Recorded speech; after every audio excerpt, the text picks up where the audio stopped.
साथियों नमस्कार, मैं डॉक्टर पुनीत सिंगल।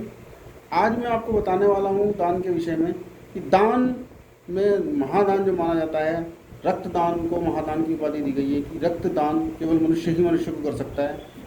कोई वो पैसे से वस्तु से आप इस रक्त को नहीं खरीद सकते। केवल मनुष्य जब तक कोई दान ना करे तब तक आप इसको नहीं कर सकते हैं, नहीं प्राप्त कर सकते हैं। तो इसलिए महादान का नाम रक्तदान को दिया गया है। जब दानियों की बात होती है तो इसी प्रकार से महावीर, दानवीर, कर्ण का नाम सबसे ऊपर आता है। अंगराज के जो कर्ण थे, अंगराज कर्ण का नाम सबसे ऊपर आता है महाभारत काल के, क्योंकि उनसे बड़ा दानी कोई नहीं हुआ। ठीक इसी प्रकार से हमारे पूर्वज भामाशाह भी दानवीर की उपाधि से नवाजे गए थे, और कर्ण के बाद अगर किसी दानवीर का नाम आता है तो दानवीर भामाशाह का नाम ही आता है। यहाँ तक कि हम अभी किसी व्यापारियों को या किसी दान के विषय में किसी को उपाधि देनी हो तो भामाशाह की उपाधि से उसको सम्मानित करते हैं। इतने बड़े वो दानवीर थे। आज इसके ऊपर चर्चा करने वाले हैं और पूरी वीडियो ध्यान तक अंत तक देखिएगा। मैं आपको इसके भामाशाह जी के बारे में आपको बताने वाला हूँ। शुरू करते हैं।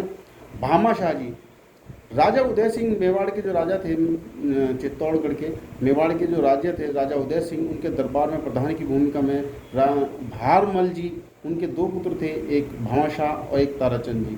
भामाशाह उनके बड़े पुत्र थे और बचपन से ही वे बड़े साहसी थे। और 28 जून 1947 के समय उनका जन्म हुआ और ओसवाल जैन परिवार में उनका जन्म हुआ। और वे शुरू से ही बड़े साहसी, वीर, पराक्रमी और महाराणा प्रताप के साथ पले बड़े पैदा हुए। उदय सिंह जी के पुत्र थे महाराणा प्रताप। और जैसे जैसे महाराणा प्रताप जी को वहाँ पर उदय सिंह के बाद गद्दी मिली, उसी महाराणा प्रताप जी ने अपने राज्य में भामाशाह जी को प्रधानमंत्री का पद नियुक्त किया और सलाहकार, मुख्य सलाहकार और नगर सेठ की उपाधि से उनको नवाजा गया। यानी कि भामाशाह जी उनके सलाहकार भी थे और नगर के वहाँ के नगर सेठ भी थे, और क्या कहते हैं, पूरे वहाँ के उनके सलाह देने का कार्य वही किया करते थे। ठीक इसी प्रकार से महाराणा प्रताप हर अच्छे बुरे कार्य में, और एक प्रधान सेनापति भी का रोल भी उन्होंने भामाशाह जी ने वहाँ पर अपनाया। भामाशाह जी जब जब महाराणा प्रताप को उनकी आवश्यकता होती उनके सामने उपस्थित रहते, और उनके क्योंकि उनके मित्र भी थे महाराणा प्रताप के। तो अकबर से एक बार लड़ाई में महाराणा प्रताप की जब गंभीर लड़ाई हुई तो उन्हें हार का सामना करना पड़ा और महाराणा प्रताप बहुत पैसे को मोहताज हो गए, और यहाँ तक कि उन्होंने जंगल में वास करना पड़ा अपने परिवार के साथ में। यहाँ तक कि घास की रोटियाँ उनको महाराणा प्रताप को खानी पड़ी। ऐसी दुर्दशा उनकी हो गई। जब ऐसे में नगर सेठ हमारे भामाशाह जी को उनको बारे में पता चला कि मेरे मित्र की इस प्रकार से दशा हो रही है, तो उन्होंने जाकर उनसे मिले जंगल में और उनका साहस बढ़ाया, ढांढस बढ़ाया और कहा कि आपको चिंता करने की कोई आवश्यकता नहीं। आप उनके दोबारा से आत्मविश्वास उनके अंदर जागृत किया कि आप अकबर से दोबारा लोहा लीजिए, दोबारा संगठित कीजिए। महाराणा प्रताप को एक ही चिंता थी कि मुझे अपनी मातृभूमि को कैसे प्राप्त करना है। तो उस समय में भामाशाह जी ने अपनी जितनी भी संचित जमा पूंजी, धन पूंजी थी पूर्वजों की और खुद की स्वयं की सारी धन संपदा अपनी महाराणा प्रताप जी को समर्पित कर दी और दान दे दी, और कहा कि आप अपने सेना बल को दोबारा से संगठित कीजिए और दोबारा से अकबर पर चढ़ाई कीजिए और अपनी मातृभूमि को दोबारा से हम प्राप्त करेंगे।